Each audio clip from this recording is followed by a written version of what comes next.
It's Eric, isn't it? Eric Williams with SCS. This is going to be really, they've all been super informative. This is really the important part of getting it paid for. So here's Eric Williams with SCS Engineers. Stand by with that. I'm going to grab the clicker and stand. Hey, that works. Okay, that works.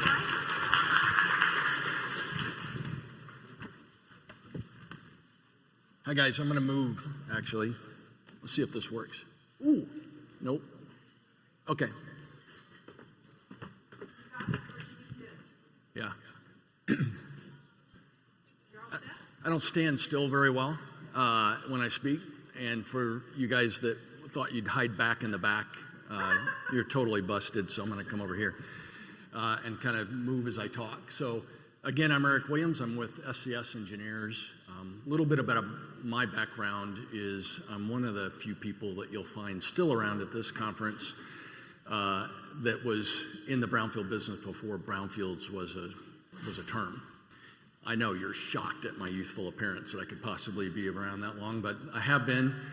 My very first Brownfield project I worked on was Fort Ord here in California back in the late 80s, early 90s. So I've been doing this for a long time.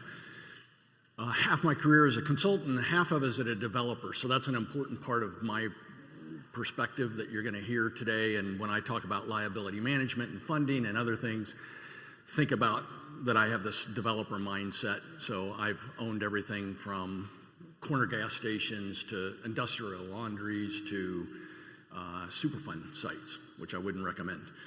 And always took those liabilities and redeveloped them into something else. So I bring that experience in everything that I do with SCS now. And now I have the coolest job in the world because on behalf of SCS, I work with communities across the country, but particularly emphasis in California in helping solve redevelopment challenges. So that's my background.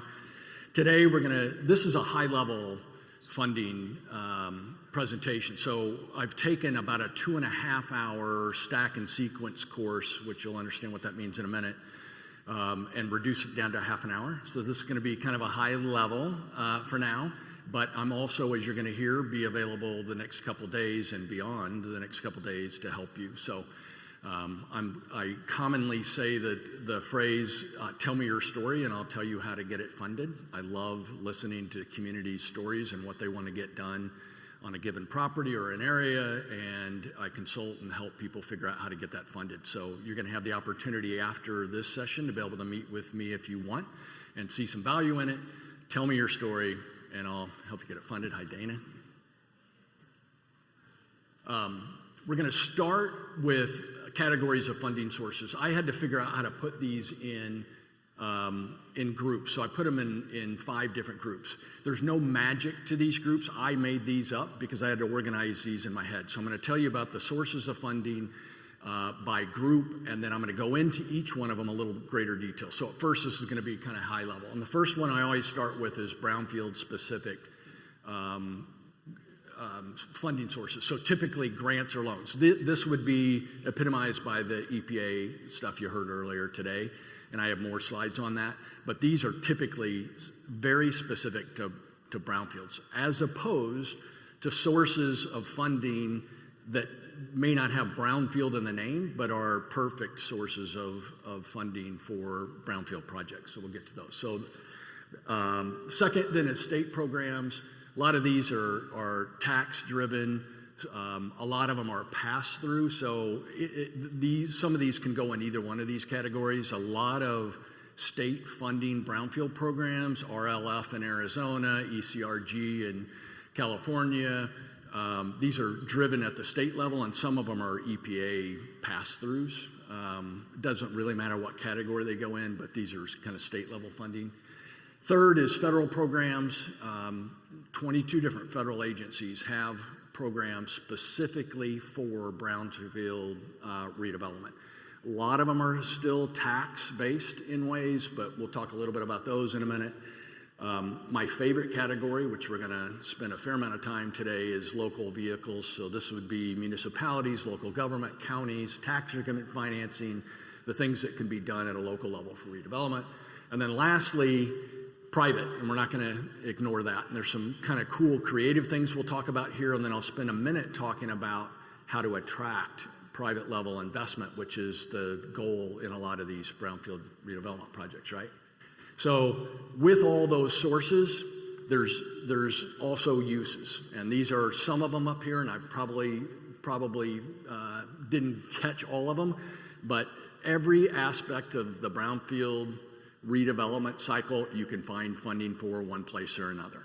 The trick, and what we're going to be introduced to today, is finding those right sources for the right uses and then stacking those, so using multiple sources at the same time for oftentimes the same work, and sequencing those, which is using them in a particular order to be able to get a project done. Okay, let's talk a little bit about the life cycle of redevelopment. And I put this together because I refer to a version of this graph often, and it helps set a context. So we'll get back to that funding in a minute. We'll go in greater detail, but there's a context piece that I like to talk about, and it's this. So when I think about brownfield, I think about everything that starts with typically with due diligence and the potential acquisition of site all the way through its vertical development, right? And so that goes from left to right in time. And then I typically talk about those things as horizontal development. So if you hear me use that phrase, I use it a lot. This is everything up to the vertical side. And if you think about it, if we live in brownfield world, we really are concentrating on that horizontal phase, right? Yes, vertical matters. Yes, we work with affordable housing developers that have that end product in mind. But the true brownfield aspect of it is before we go vertical. So we talk about that as horizontal development. And then if we start to look at this and put some money on the left-hand side, we start to think about the value, net value of a piece of real estate as you go through each one of those steps, right? This is important because ultimately this is our goal. We're either increasing the value of a property in one way or another to prepare it for vertical development, to prepare it for a sale, whatever it might be. So then we can even change the name of this slide and talk about it as value creation. So our value creation zone, the place as brownfield practitioners so that we can have an impact on a property, is in this horizontal development zone. So I'm going to refer to this a lot because when we talk about funding, remember all the different funding things, the bubbles that popped up? Well, they fit in here somewhere. And then also stack and sequence fits in here. So we're going to talk about various funding sources that we can stack to do each one of those major things and then sequence to be able to meet our project goals. But they're all going to be put in the context of this brownfield timeline. Does that make sense so far? Okay, so now let's go back through these, talk about them in a little detail. I'm going to apologize in advance. I'm going to have to stay pretty high level on these, so I want you to get an understanding of these and how they fit a little bit, and then we'll give you resources to get a lot more help. So you heard EPA earlier, so I'm actually going to zip through the EPA slides because you've already seen the information, but I wanted to leave them in the slide deck because if you get the deck, this will be a good comprehensive resource for you to be able to look at these. So I'm not going to spend a lot of time on this. I am going to talk about some lessons learned in a minute on grant projects that I think are really important based on what we've experienced, but these are all the things. See the mark that we heard earlier? That was the opening slide that EPA had. The Brownfield grant assessment. I will say one thing is if you didn't catch this, there's a new round of EPA grants opening up literally in a few weeks. Now, today is the time to start planning for that grant round. So there's different ones, and they all have a little bit different rules. Cleanup grants look a little different because you have to be the owner of the site. That's not true of others, but there's also a lot bigger dollars available to those. Multi-purpose.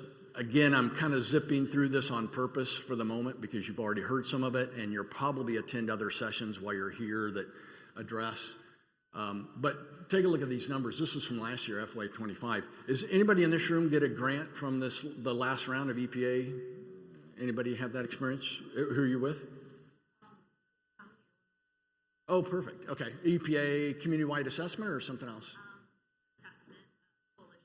Oh, coalition. Coalitions were big this last round. We saw a lot of coalitions. So this is real money. This is big money, and I'm going to encourage you that that there are very real opportunities for these EPA grants. Yes, they're competitive, but with the right help, I'm going to prove this to you in a minute, they can be really beneficial. And then there's technical assistance that goes beyond, just the straight money side aside. That's the EPA side. Where I really want to spend a minute is telling you, we've done, Dana, dozens, I don't know how many, 50 EPA grant projects on a few hundred sites over the country, and a great deal of those are in California and the Western U.S. We've learned a lot during that process, good, bad, and otherwise. There's pitfalls and opportunities when you're working with grants. So I just want to flash up some of the lessons learned here, and I'll address a few of my favorite ones. Get help. Get help. Do not try to do a grant application on your own. And there's consultants like SCS that can help you. CALRC is a phenomenal source. And I will tell you, in a little bit of bragging, for first round applications, SCS has an 80% success rate of helping communities get those grants. And for second round applications, we have a 90% success rate. I tell you that because CALRC also has at least that good a track record, and they're a tremendous resource. So the point being, get help. Tell your story with people that have done this many times before and had that success, and you'll have a lot better chance. So get help, get help, get help. Don't try to do it yourself.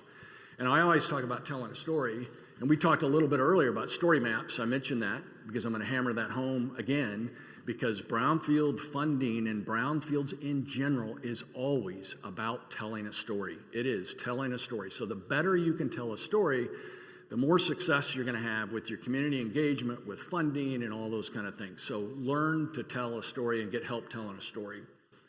Big fan of partnerships. We talked about them at this table a little bit, working with nonprofits, municipalities, even property owners. I'm a big fan of using partners for this.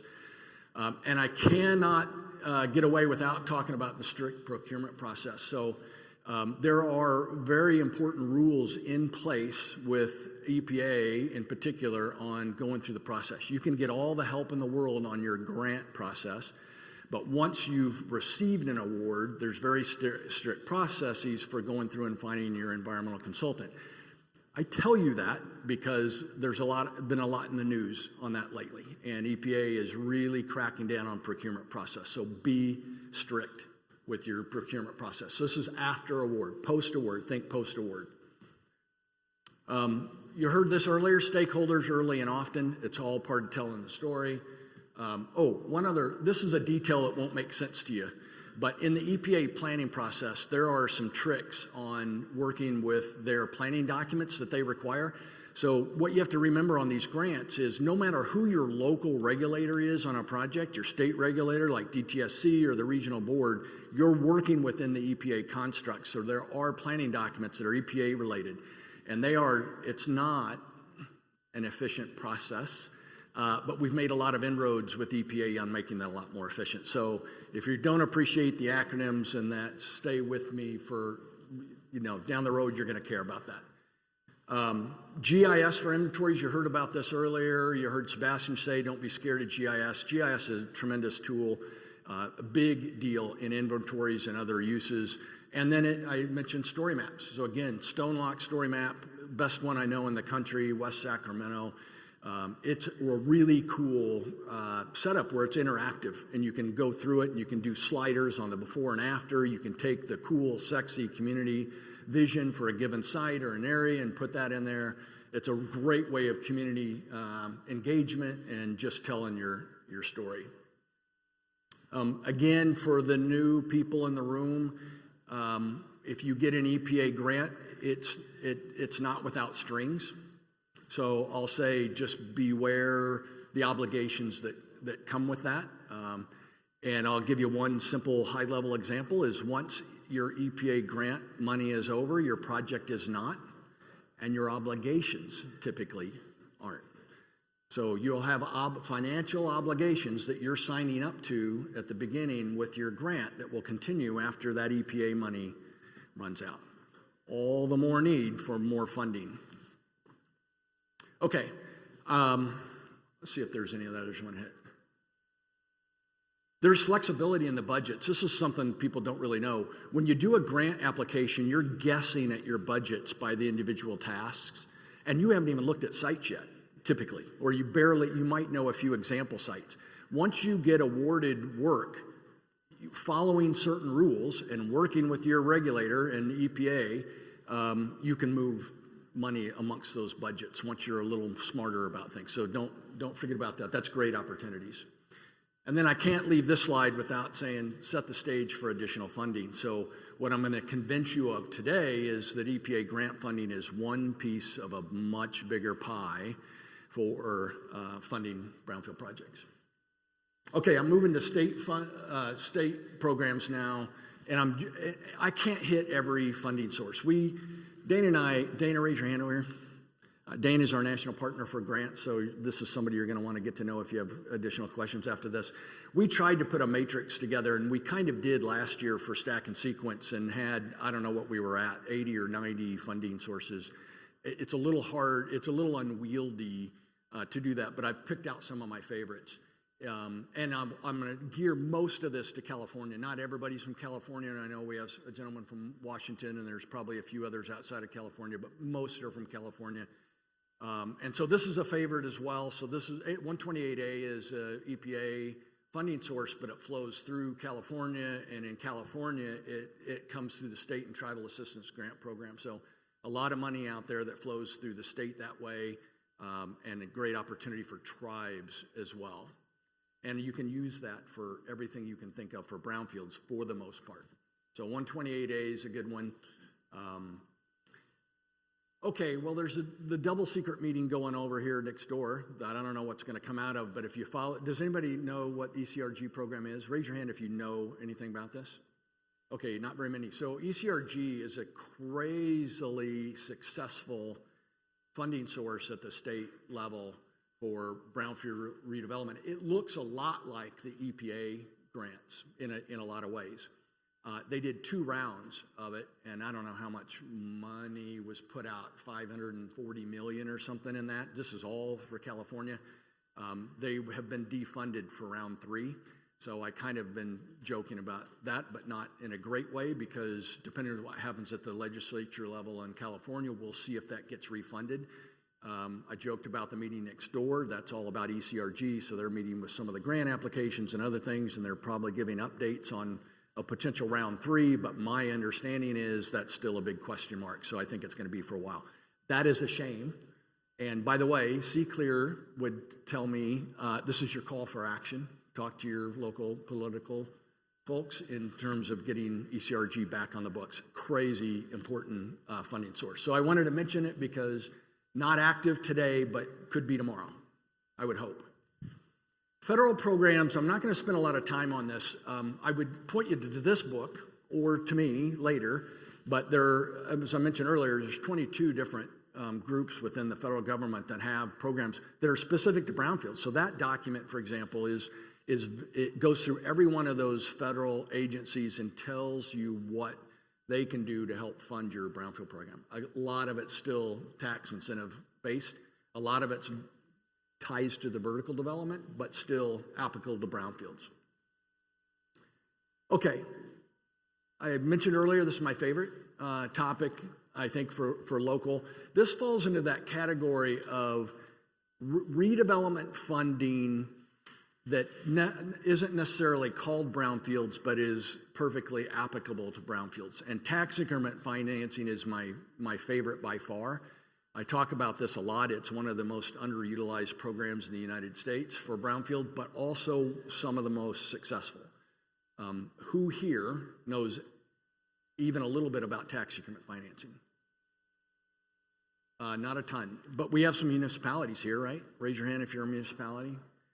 So another one, I have a lot of passion topics, and one of them is community-driven brownfield redevelopment. So municipality kind of driving the ship in a lot of cases, particularly for broader areas. Tax increment financing is interesting. By the way, in California, it's EIFD. And yes, if you've been around for a while and you remember in 2013 when they took away redevelopment agencies in California, they also gutted the increment I'm going to talk about in a minute. That being the case, there's a new move for doing more and more EIFDs on projects. And if during our lightning round with municipalities, there's a gentleman right here that knows all about applying EIFDs to brownfield redevelopment projects. That's the city of Carson, James Nyan, by the way.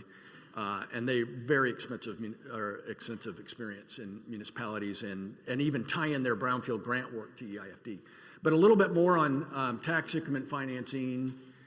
Real quick, the way that works is you define a district, a physical area, and it could be one big site, it could be multiple sites, and typically those sites don't have a lot of property taxes. They're not paying a lot of taxes, right? They're either abandoned or not much going on with those, and so that's your current tax rate. Then you plan that same district for redevelopment. So you figure out what's going to be developed there, and you model it over typically a 30, 35-year period about how much property taxes will be generated over that very long period of time, right? And it's a lot, no matter what you're doing there. It ends up being a lot in most cases. And the difference between those two, the projected future tax minus your current tax, is your increment.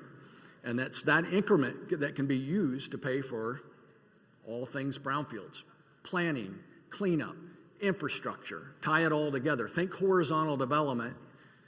Tax increment financing is the great option for that, and can make all the difference in the world. And it's a lot of people think of it as self-funding because it's all within that given district. The big thing is your municipality has to. They either drive it or have to be okay with it because they're foregoing property taxes. But remember, municipalities are long-term thinkers. They're thinking 40 years, 80 years out. And tax increment financing for brownfield redevelopment has been around since the 70s and actually was started in California in 1972. So long history there. And almost every state in the country has it. I know, again, most people are here from California, but every state except for one has tax increment financing programs. And here's where we're going to start to introduce concept around stack and sequence, which is, this is the overall process. Don't worry too much about this because I'm going to make a different point about it. But when you go through a TIF process, or in this case, EIFD process for California, you go through all these major stages, right? But here's the cool thing is that if a lot of the other funding sources we're going to talk about, like all that grant work, can pay for all the work that leads up to your TIF district, or again, EIFD in our cases. So this is the beginning of stack and sequence and starting to dovetail financial sources. It's time consuming and expensive to do a TIF district, but if you can get it paid for, at least part of those steps out of, say, an EPA grant, then that helps a lot. Let's talk about private for a minute. First, insurance policies. This is a kind of a cool one. Another one of my favorites because not very many people know about it. Everybody at their home has an insurance policy, right, for the most part. And if a pipe leaks and damages your home, you go to that insurance company and they pay for the cleanup of that pipe and the preparation and repairing that, whatever damage was done. Every company and municipalities have comprehensive general liability insurance policies, and if they've been around long enough, those insurance policies cover pollution events. So again, your pipe breaks or there was a leak or somebody threw chemicals from the dry cleaner out the back door, you can go and access money from the insurance company for that cleanup, and not a lot of people know that. The owner has to be part of that process. You can't take that away from them. As a developer, I did quite a few deals where I took those rights, but it had to be in conjunction with that owner. But I had a site where I was talking to Cole from Seattle, and I did a site where I owned an industrial laundry, and we ended up getting $10.7 million from the insurance company to pay for a cleanup. So I had another one where AIG on a mining site I owned in Colorado, and we got $3 million for that one. So it's a viable solution in some cases, typically older properties. Insurance companies got smarter after a while, and they started instituting what's called all pollution exclusion, which is their way of saying pollution events are no longer covered. But before those days, very viable source. And then before we get off the topic of private, I have a whole separate presentation on attracting private level investment, but I want to take a minute because that's our goal in most cases, right? We're wanting to see redevelopment. We're wanting to see outside developers and investors come into community, come into a site and develop something there, right? So I like to talk about 4 things that developers want, and you're going to get the very quick version of this. The first is knowledge of environmental conditions. So they want to know what's there. And even just that knowledge, without mitigating what's there, that knowledge reduces their risk. Because if they can put a box around it and they can put it in a pro forma and they know what it's there, a lot of developers are willing to move forward on a project that has environmental issues. So knowledge of environmental conditions, number 1. Number 2, reduction of that environmental liability. So next best step after kind of understanding what's there, if you can do anything to reduce that liability for them, it just starts to make the project work. It takes risk out of it. It de-risks a project and allows developers a lot of times to move forward. And there's going to be a point behind these 4 in a minute. And we're going to start tying some things together. So understanding what's there and reducing that liability. Start to think in your heads as we're talking about community-driven redevelopment projects, particularly municipalities, and the things that you can do to attract private-level investment. These are them. These are them. Now think and start to tie the funding sources we talked about to pay for those things. That's what they do. So we'll talk more about that in a second. Number 3, comfort and manageability. This is about whatever's left behind. I was telling this table over here, that discussion earlier about how clean to make something.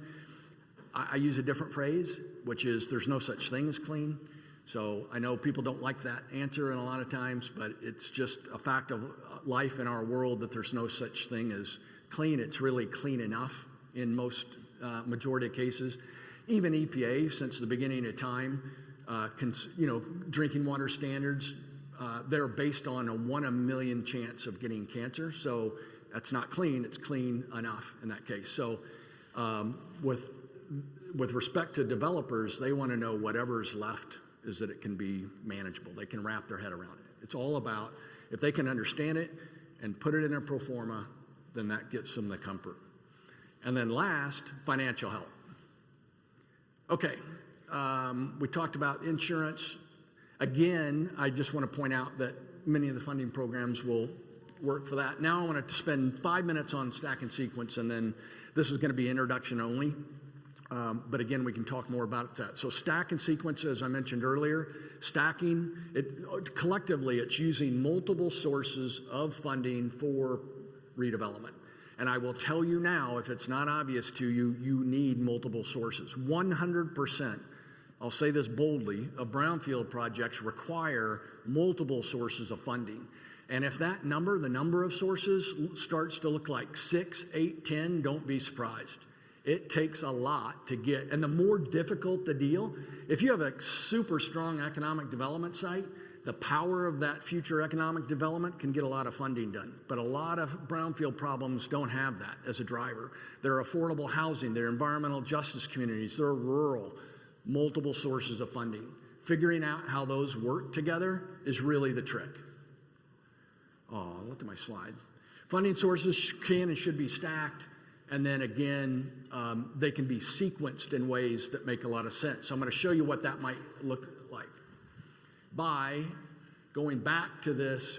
So this is the starting point for stack and sequence. There are all these various sources of funding. So these are lettered.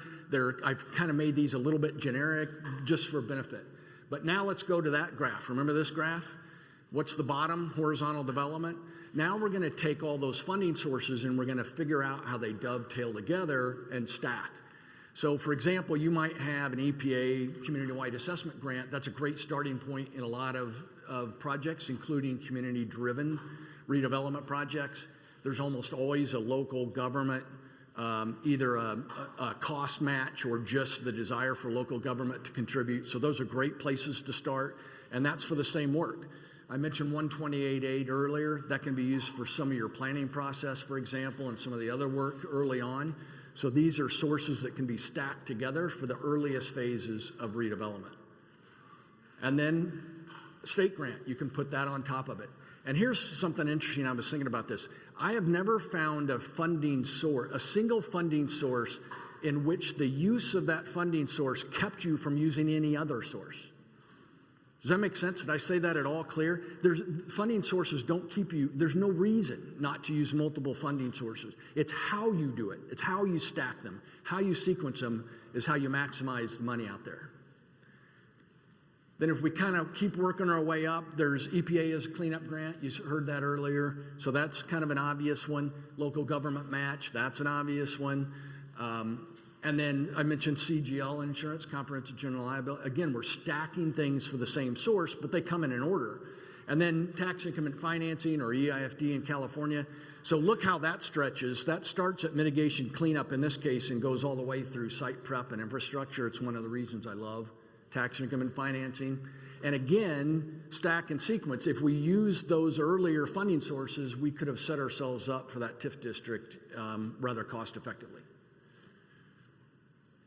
Private investment in this case comes in later in the game. This is why I like community-driven redevelopment. If you are a municipality, start the process, understand the risk, reduce the risk, start to change the math on a project, and you're going to get the private investment that you need.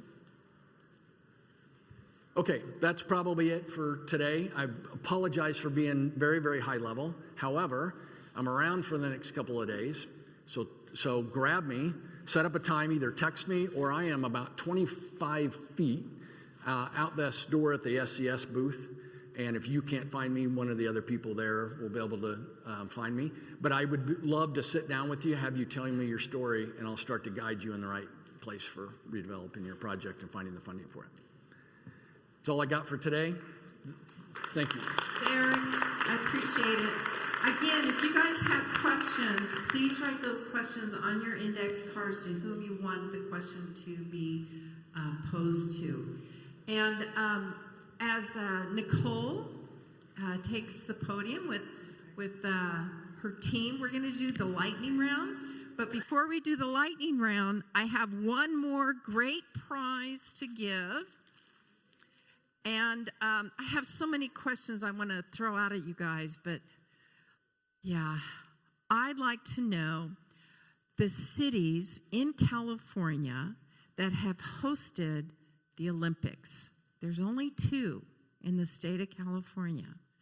Can anybody name them? Where? Okay, go ahead. Yay! And Squaw Valley was in what year? Oh, you are so good.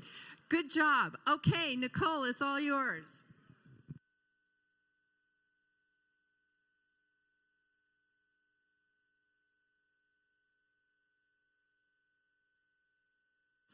Hello? Oh, weird. Okay. All right. So we are going to go ahead and get started with our lightning round. Y'all can go ahead and just sit in your order. So we have 3 of our lovely panelists here, and they are going to share their top 2 tips they've learned in the Brownfield space.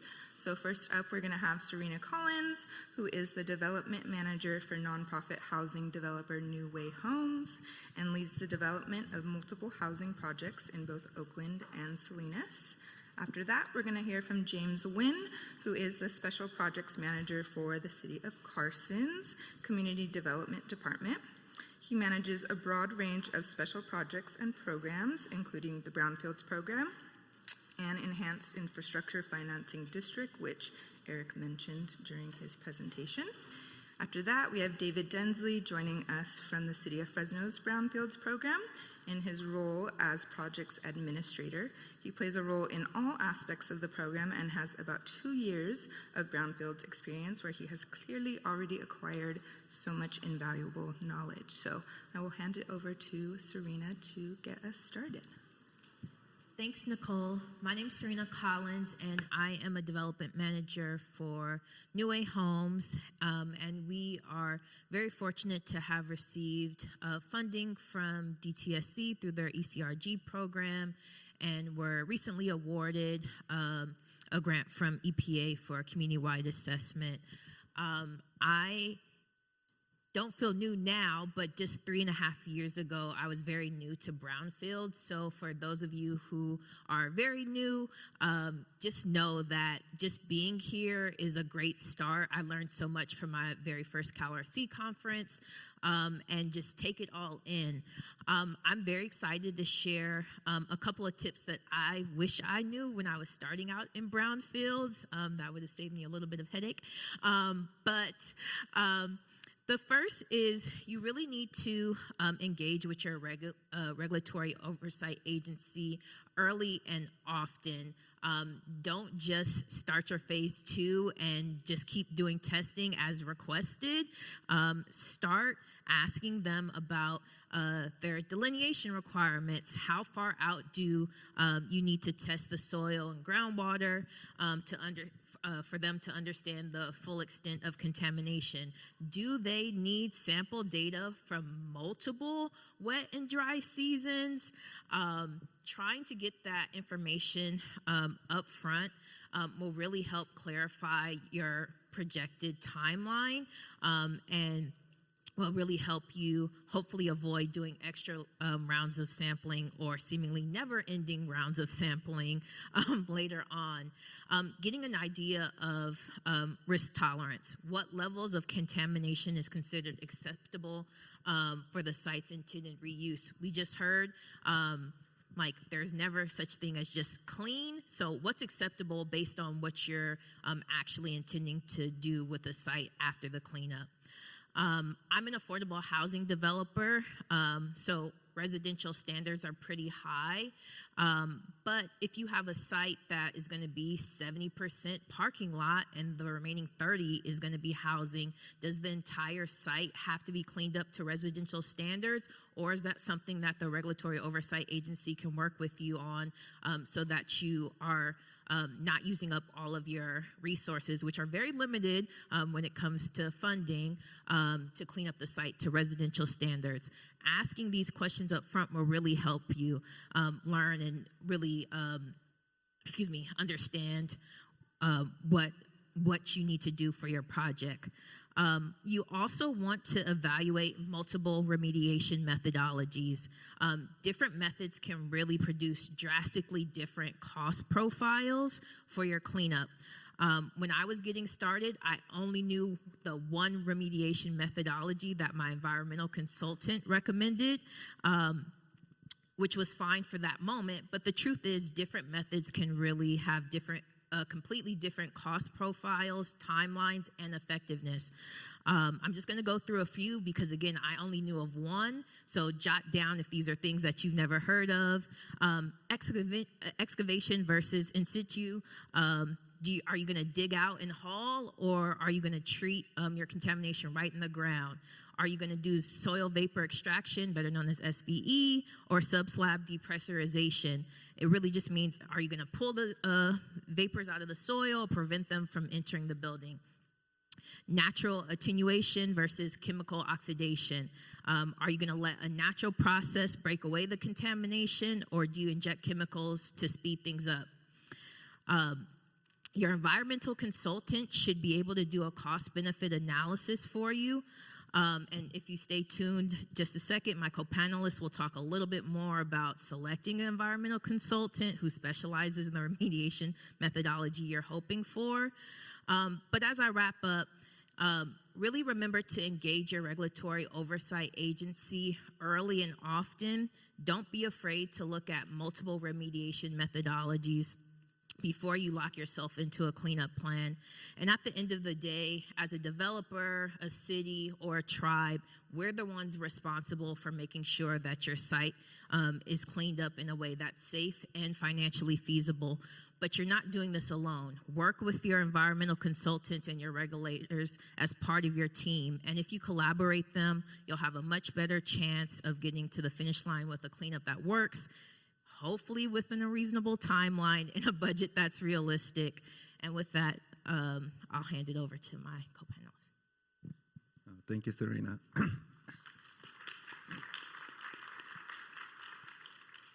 Hello, everyone. My name is James Nguyen, Special Projects Manager for the City of Carson. I just want to say that I'm also like relatively new to Brownfields, 3.5 years, kind of similar to Serena here.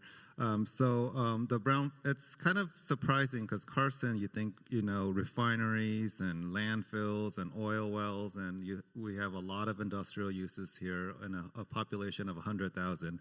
But prior to 2023, 2022, we did not have a comprehensive brownfields program. There's a phase 1 and 2 here and there, but we never really attacked brownfields as a citywide, as a city program. So recently, in 2022, 2023, our council adopted, an economic development strategic plan and a general plan of 2040, which really prioritized brownfields and actually calls for us to be one of the national leaders in brownfield redevelopment and remediation. And to that end, we've been doing a lot of work in the brownfield space. And so some of our accomplishments are on the screen here. I think it's already outdated. We've done more than 8 outreach, more than 120 surveys, and received $4.4 million in 8 grants from 8 different awarding agencies, all for the purposes of affordable housing, parks, food access, community centers, and more. So now we're trying to expand more to, work on job training opportunities to transition people from the oil industry, from our closing refineries here in Carson, to more environmental cleanup type of work. So to that end, that's an overview of our Brownfields program, but the top 2 tips that I have to help accomplish all of this is, one is to leverage and build upon existing partnerships. And so DTSC and EPA, of course, are definitely big players in helping us get it started. Our Brownfields program started with ECRG. From that, we had the ability to kind of move on, build our skill sets to pursue the more competitive or seemingly more daunting EPA funds, right? We're competing nationwide with many, many cities citywide. So build a lot of partnerships to get that accomplished. So some of the partnerships I want to mention is our CSUDH, our local university here, Cal State Dominguez Hills. They are ranked one of the highest in social mobility and getting students from, disadvantaged communities to higher paying jobs. And so that's a partnership that we leverage. We use them to help us market our programs, do community outreach and engagement on their campus, and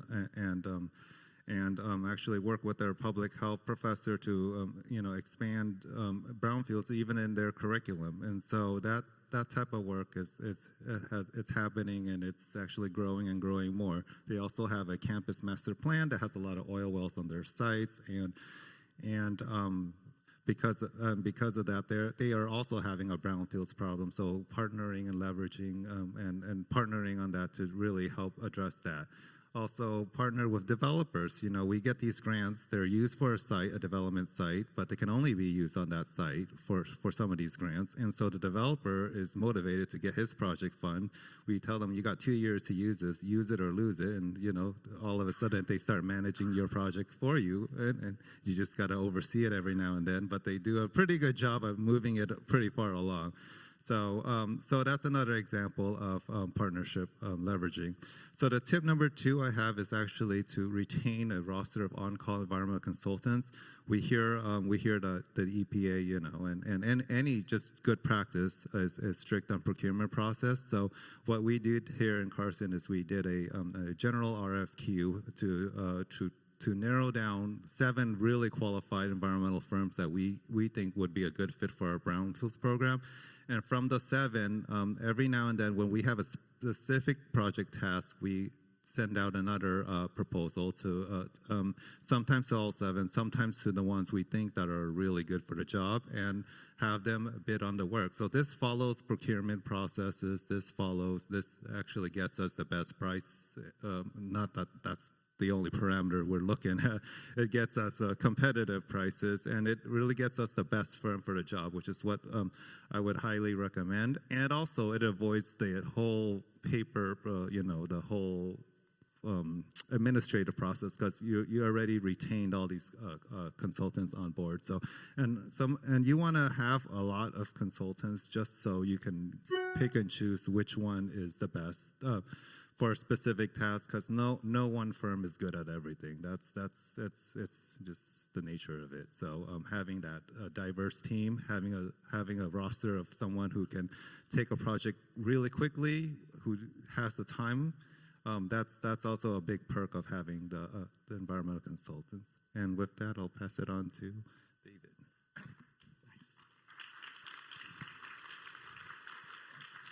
All right, thank you, James. My name is David Densley. I'm from the city of Fresno, and you can see my slide is a little bit different. It's how I kind of viewed this, but I did want to let you know a little bit about Fresno if you've never heard of it.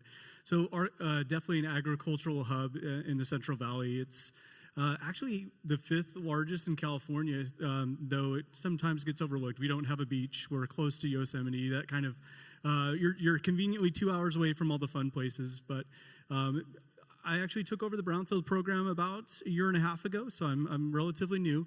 But we've been using EPA funds since 2019, and we even had a 2015 area-wide plan done. So well versed in how to utilize those funds. And then really I picked this up from 2 predecessors ago. So really some of these lessons learned are lived experience. How do I do this right?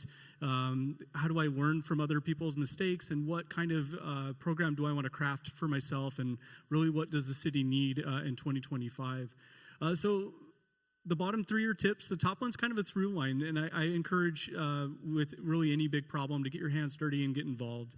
I found a lot of the problems, especially the ones I created in my own head, were actually not so bad once you get going. The problem typically gets smaller, it clarifies, but it only happens by getting your hands dirty and getting involved. So that's my approach to how to go.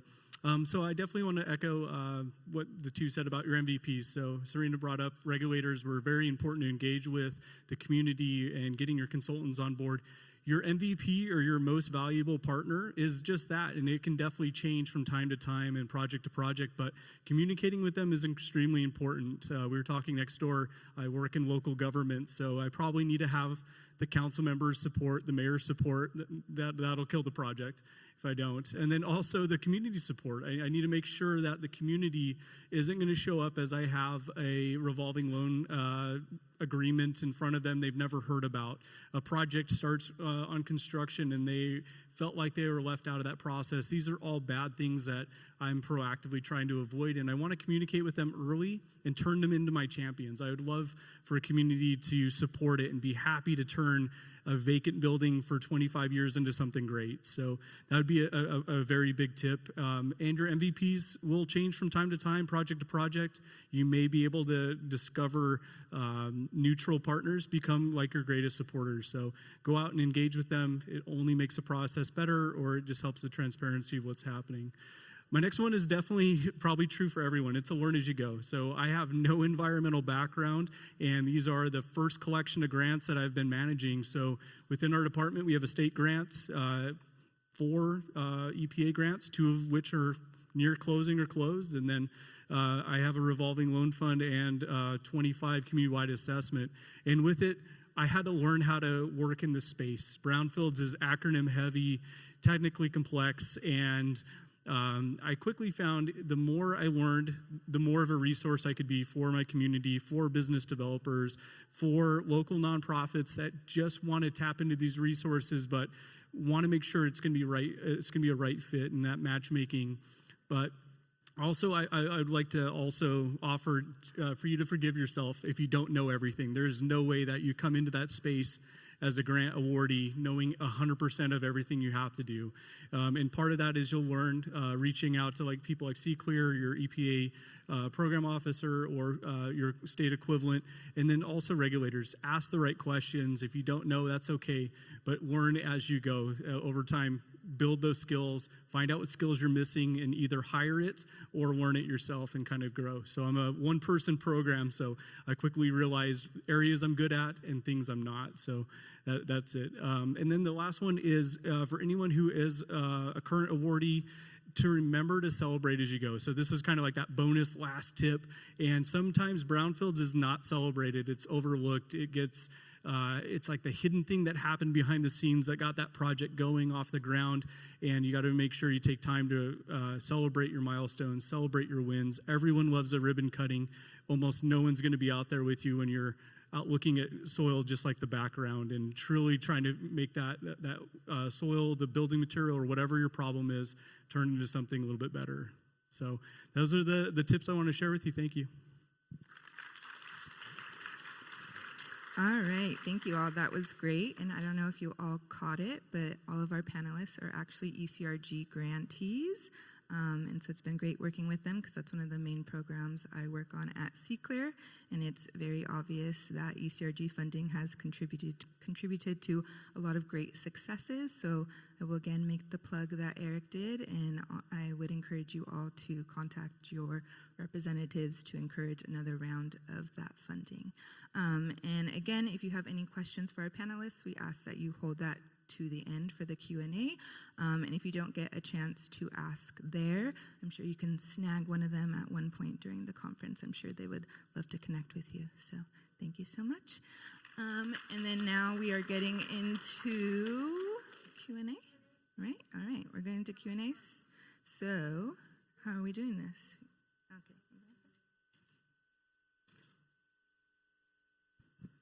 Okay, thank you so much for submitting these wonderful questions. I'm going to direct some of them at our panelists and some of them are general, so y'all can just raise your hand and pick up who wants to answer. We're going to start with two quick ones for Stephanie. Can a city apply for a community assessment grant to create an inventory of privately owned sites? Yes. Most brownfield inventories that are put together using most often an assessment grant from EPA can be comprehensive, looking at properties and parcels all across your community, including privately owned ones. I will say, if you're planning to do assessment work on those activities, you will have to, or on those properties, you will have to work with the property owner. Getting site access and buy-in from a property owner is going to be crucial to doing any sort of assessment or cleanup work on a site. That's all I have to say about inventories. But if you are interested in a cleanup grant and doing cleanup work, that will have to be on a site that you, as the applicant, own. Yeah. Just to add, if you are including private sites, really think about how you're displaying your characters. Because people might not want their site.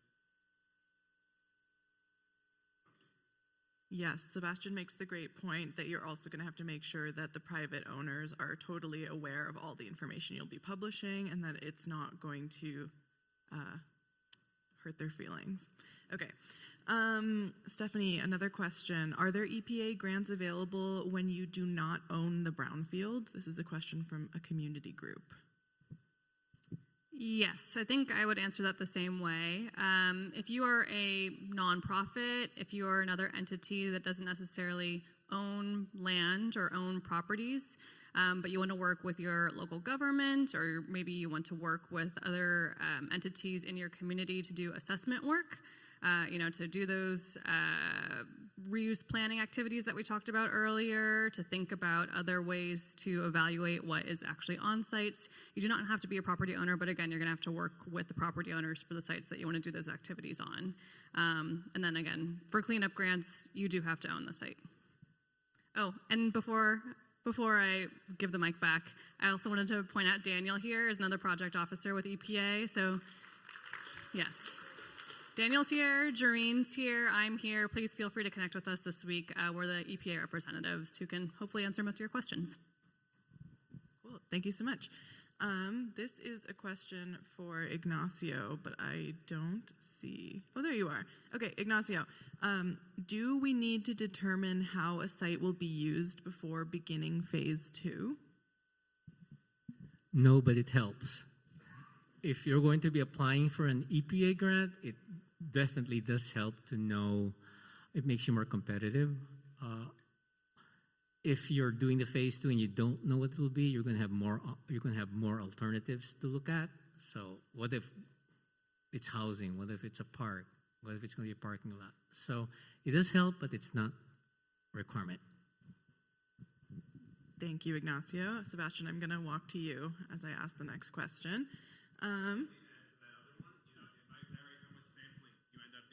Phase 2 or how detailed you are, knowing what that reuse is versus if you know you're just going to throw concrete down or there's very little exposure pathways. Really, we're trying to understand how would people be exposed.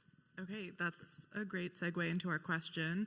How is the community protected during the cleanup phase? This person is curious how burying contamination under a parking lot is a form of remediation that we've been referencing. Totally, right? And they asked that question about the long-term use of the site and what's possible. But, you know, sometimes we're forced with these difficult decisions where versus excavating that material and sending it, 100 miles plus off-site, it might make more sense to limit, again, that exposure by leaving it underneath the parking lot where, you might have that long-term O&M, which, again, was brought up many times, which is a burden. But oftentimes in remediation, we're faced with difficult decisions. Thank you. Let us see. I want to make sure we ask all our experts. They're good questions. Okay, Eric, this person is from TIF. They're wondering, what if you are in unincorporated LA County? Can they apply? That unincorporated LA County. Yeah, you could do it through the county for sure. The challenge with rural communities and TIF is very much economic development driven because it's tax driven. So there might be some challenges there, but you could do it through LA County. Any local government entity can access California TIF. Okay, thank you. Ignacio, back to you. Okay. Awesome. Okay, this person is asking what your thoughts are on not performing a phase one. If the seller provided 8 months to a year old phase one and did not identify any recs and property use, and the land use has not changed. Actually, I tossed that question to Sebastian or Eric, but phase one should be your own. It can be endorsed to you, but I would like control and direct whoever's doing the phase one for me. Do a phase one, period. Do a phase one.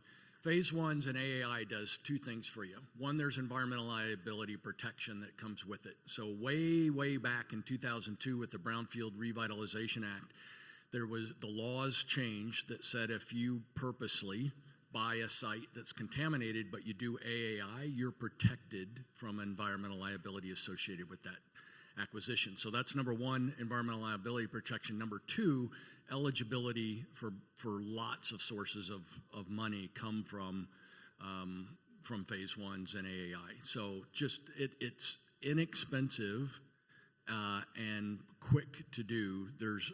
I can't think of a reason not to do phase one. One more question.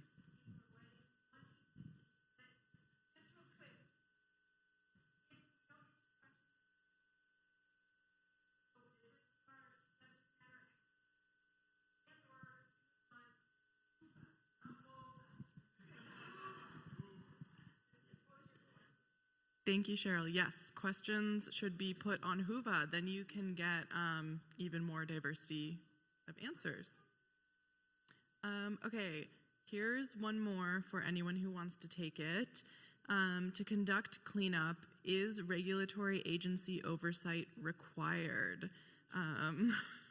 Can cleanup of a site be done without a regulatory agency? Any thoughts? Oftentimes when we're performing that cleanup, we're looking for that no further action letter. We want verification that the contamination's been dealt with. So it's hard to come up with a scenario in which that would make sense. The more common question we get sometimes is, at what point in the investigation or looking at a site do we start working with the regulator? And oftentimes we advise, have the conversation early, especially exploring that end goal of the site. That way there's less surprises. But anything you want to add? That's a really tricky question in California these days. One, you have to think about if you have a known release that has triggered a reporting requirement to an agency, then there's no exception. You need to do that. So without question, for the last couple of years in California, and I might get myself slightly in trouble with this, but a lot of parties are doing self-directed assessment and cleanup up to a certain stage and then involving the regulatory agencies. That's fine. It's legal as long as you didn't hit that trigger reporting requirement. But as Sebastian points out, a lot of times if a lender comes in later in the game, they want to have the regulatory sign-off, so you're going to have to get there. So even if you do self-directed work, which is great, it needs to be done in line with what the regulators would require, because if it ever comes back and you do need that sign-off, then you don't want to have to go back and do work. So there's a little bit of risk with self-directed, but it saves a lot of time and money. So a lot of owners these days are doing things self-directed and involving the agencies a little later. But it's a tricky question. Talk to your environmental consultant. All right, I'm sorry. Okay, make it a short pylon.